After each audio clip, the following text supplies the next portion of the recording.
Rruga kryesore e lagjes Cetinsk-Mihajlo Rajčević është rikonstruar totalisht si me asfalt ashtu edhe me infrastrukturë nëntoksore.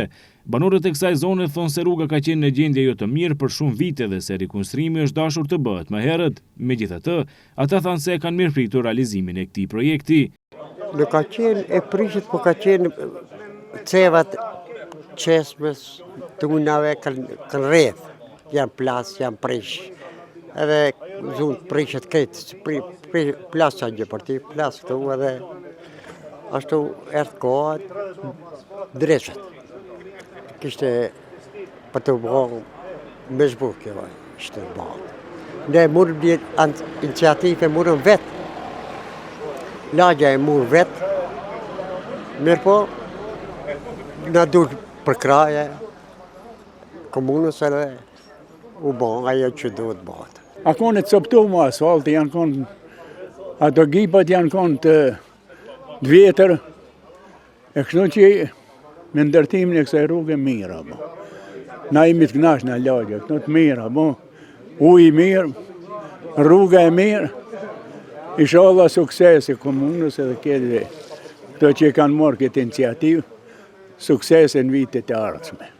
Kryetari i komunës së Tetovës Bilal Kasami gjatë provorimit të këtij projekti tha se me këtë investim po hapet një arterje kryesore e qytetit, çka do të lehtëson qarkullimin dhe lëvizjen edhe për banorët.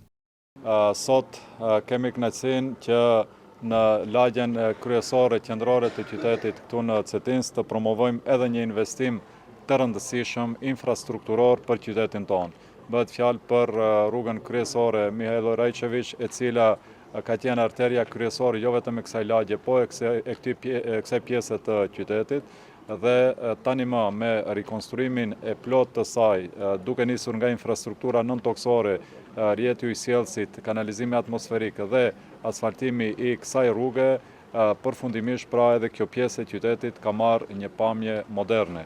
Ajo që është me rëndësi për të potencuar, që me këtë investim që kap shifrat dikund rreth 300.000 euro, gjatësia e rrugës apo investimit edhe nëntoksor edhe asfaltimit rrugës prej dikund 600 metër gjatësi dhe me një gjerësi dikund mesatarisht me 6 metra, pra është bërë një investim kapital për këtë pjesë të qytetit të haruar në kohë nga kryetarët paraprak. Tani më me këtë investim kjo pjesë e qytetit po merr pamjen e merituar dhe tani më banorët do të lëvizin më lirshëm, por edhe qytetarët që do duhet të kalojnë këndej do të lëvizin më lirshëm dhe sigurisht që kjo lagje qytetit bëhet pjesë integrale e qytetit tonë e komunës tonë.